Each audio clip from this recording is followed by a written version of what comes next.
Hello everyone, Greg here, and I'm back at the Workbench. I know it's been a few days since I've been on to do a video. I have been puttering along at the Workbench here, off and on, but really haven't had a whole lot of progress of anything to show you until now. So we got a lot of things to cover today. I got some project progress, I got some stash ads, and the shop card to talk about. So, let's get right at it here. First of all, I got a card from Link Scale Models. Thank you, Link. Yeah, it's a pretty cool card. You got some awesome models on there. I like that wedge truck with a Camaro on the deck there. Couple other cool cars. I've been enjoying your channel, Link. Thanks so much for doing a card swap with me. Thanks for the nice words on the back. I appreciate you very much, Link. Happy modeling, and I hope to keep enjoying your channel. Okay, now I do have a project completion to show you here.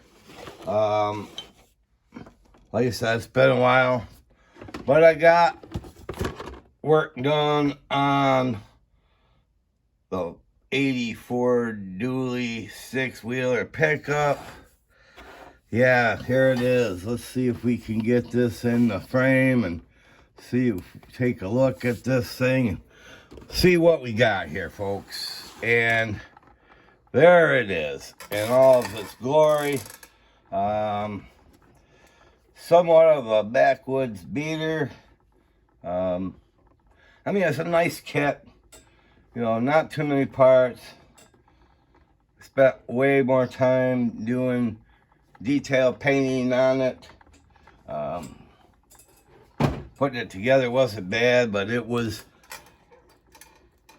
a cool model. I wanted to go with a different sort of paint scheme on it.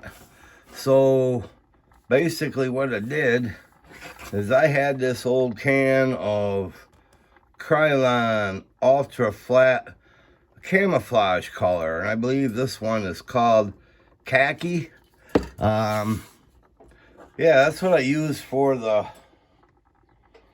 most of the body of the truck. Did all the trim and flat black, I think, on the sides here.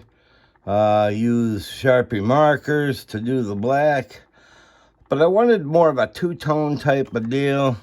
So I had this little jar of Tamiya XF58 olive green, and I thought, yeah, that would look pretty cool on the lower ends of, the lower edge of the truck, kind of give it that backwoods look.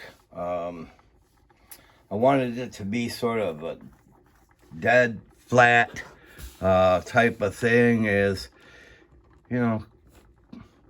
vehicles of this age in the Northeast, I mean, it could have been rusted up more, but I just built it up, dusted it with some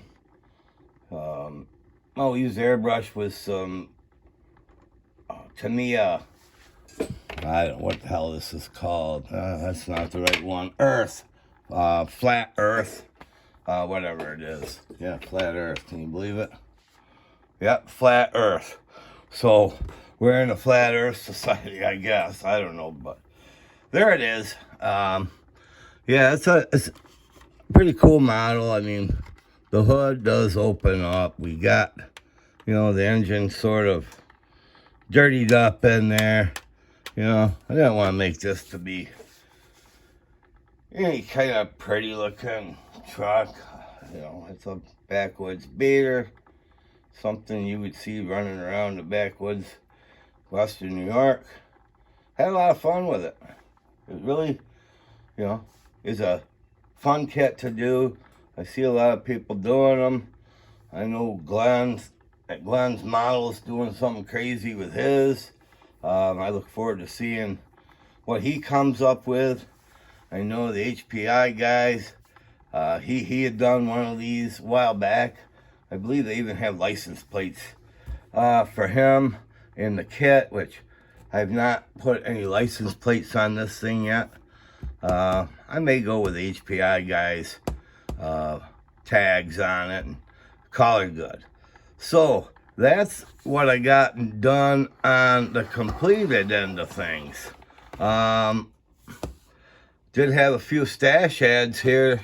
Got an order from Hobby Link, and you know, obviously had to get some paints and primers. I did find a model in there that was kind of on my wish list. It had been back ordered for, oh, I don't know, probably about a year. And as I was scrolling through their catalog, I found that they had this back in stock. Yeah, the Star Wars 1/12 scale Stormtrooper from Bandai. Yeah, I've always been interested in trying to find one of these, and when all of a sudden it showed up that these were back in stock, I think, yeah, I'm gonna have to get one of those. Yeah, maybe I'll set that up for next year's Bandai group build. That would be cool. I did a Star Wars, a couple droids this year for the Bandai group build and had a blast doing it.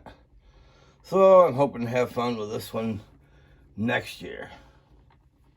So that's kind of short and sweet of what I've been up to. Got to get back to a couple other projects here. I'm still working on Psychedelic 60s group build project. I've got to work on Old Glory. The glory days of drag racing. I got that here in the pile to do. I've got Frankie Frizzle's appreciation car to finish up. So I've got plenty to do. I will probably spend most of the day, like I did yesterday, listening to some Rick Derringer music. He passed away on Memorial Day, 77 years old, and I tell you, Rick Derringer, you know, he went the whole gamut from teenage heartthrob in the 60s to basically a guitar god in the 70s, 80s, playing with Edgar and Johnny Winter. Happened to see him play a few times. I actually met him at a small club down the road a ways a few years ago. That was pretty, well, a lot of years ago now, I guess, back in the 80s. So, yeah, Rick Derringer, you know, great player, great guy, great music. I mean, he does it, you know, he does jazz versions of the Edgar Winter hits and into the blues and all sorts of good stuff to listen to. By far, Rick Derringer Live, one of my favorite albums. Rest in peace, Rick. You had a great ride, and we're gonna miss you. But thankfully, your music will live on. So that's what I've got for today. Try to keep this short. Gotta get busy with some more projects. Been too rainy to do much outside the last couple days, so I don't know what it's gonna be like today. Unseasonably cool, I suspect, so we haven't quite got the summer yet here in Western New York, but they keep saying it's coming, so. All right, that's all I got for today. Thank you all for stopping by. Thank you all my subscribers.